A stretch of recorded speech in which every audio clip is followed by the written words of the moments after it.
munsi bishobora kurara bigiyeho. Hanyuma no kuvuga ko abantu bazoba ari kuri stade abazoba bakenewe gukoresha iyo internet babamenyesha amakuru baba n'abandi bari bo bose bazoba bayifise. Hanyuma kandi ikindi kintu cy'ubuhinga twovuga nubwo naco bakiriko baragiteranya ni ikiyo kinini ya cyane byo bita ekangera, no kuvuga cerekana ku mwanya aho urukino rugeze, bakerekana nimba ari umugwi winjiye igitsindo bakavyerekana byose.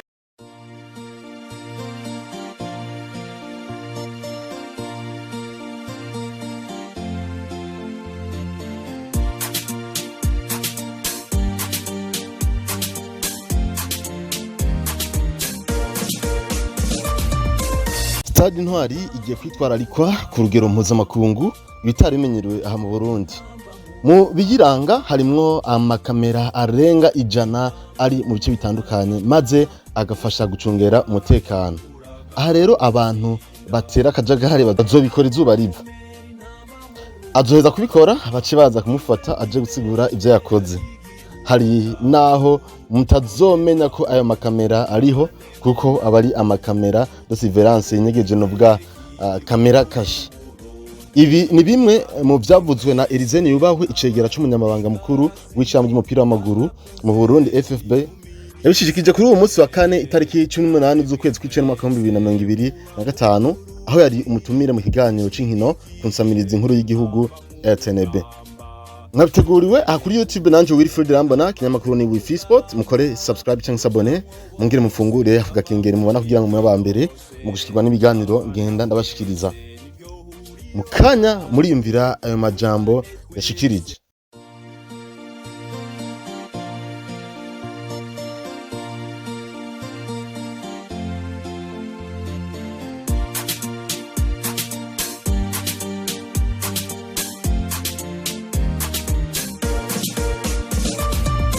Ahejeje kuvuga ibyayo makamera 100 y'instaye kuri Stade Intwari ku mpande zitandukanye z'ikibuga, Elise Niyubahwe yabandanije ati bariko barabishiraho kuri no munsi bishobora kurara bigiyeho.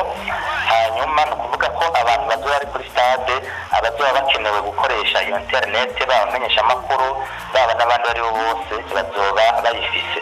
Hanyuma kandi ikindi kintu cy'ubuhinga twovuga nubwo naco bakiriko baragiteranya ni ikiyo kinini ya cyane byo bita ekangera, no kuvuga cerekana ku mwanya aho urukino rugeze, bakerekana nimba ari umugwi winjiye igitsindo bakavyerekana byose.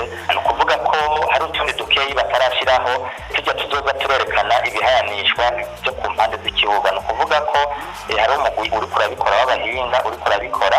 Ikindi novuga ni umuyaga nkuba, amatara, kuko hari igihe hazoba inkino zo mwijoro. No kuvuga ko hariho ivyuma bishinze inkingi ziriko amatara menshi zizohora rero zicanira zitanga umuco kugira ngo inkino zishobore kuba mu kirengo c'ijoro.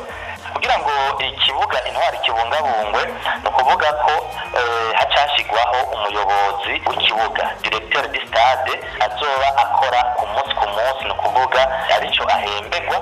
Uwo muyobozi rero wa stade nawe azoba afise ibisata bitandukanye, no kuvuga ko azoba afise nk'igisata nk'abantu bazoba bajejwe umuyaga nkuba babukwawo, abantu bazoba baje gukurikirana ivyo vyuma bifata amasanamu twababwiye bazoba ari umugwi urukwawo. Hazoba ari kandi umugwi w'abajejwe gukora isuku nawo urukwawo. No kuvuga muri rusangi ikintu twokwita maintenance, gukurikirana akantu kose kagenda karonekara baca bagasubiriza. No kuvuga ko rero hazoba hariho ubwo buyobozi bw'ikibuga bufise n'ibisata bitandukanye. No kuvuga ko ubuyobozi buzoza burakoresha ivyo bisata bitandukanye kugira ngo akantu kose gahinyagaye bace bagakosora muri uwo mwanya nyene.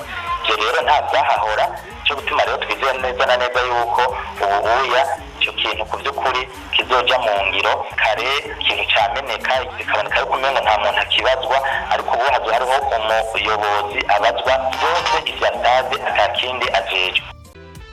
Nimba utaragura akajezi ko mu giseke cy'igihugu Burundi ntamba mu rugamba, ndondera kuri iyo nimero ubona aha munsi genda kubwira ingene woyironka ku giciro ciza maze zoje kugura Stade Intwari, zoje kuraba urukino rwa mbere rushajije neza cyane.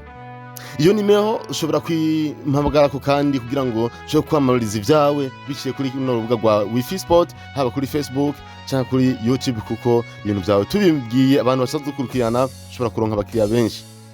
iyo nimero ni gutenya 257 61 78 64 61 ni plus 257 61 78 64 61.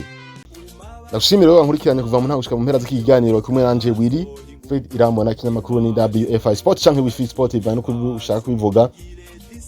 Kore subscribe canke s'abonner hanyuma ufungura agakingiro kugira ngo bo mbere hashikirwa n'ibiganiro yanda bashikiriza. Mugira ibihe byiza muri hose hanyuma janyu byo kuranirwa ndabakunda cyane mugira aho mu wawe. Bye bye, hasta la vista, ciao. Intamba mu rugamba umugwi wacu uragaho gutsinda.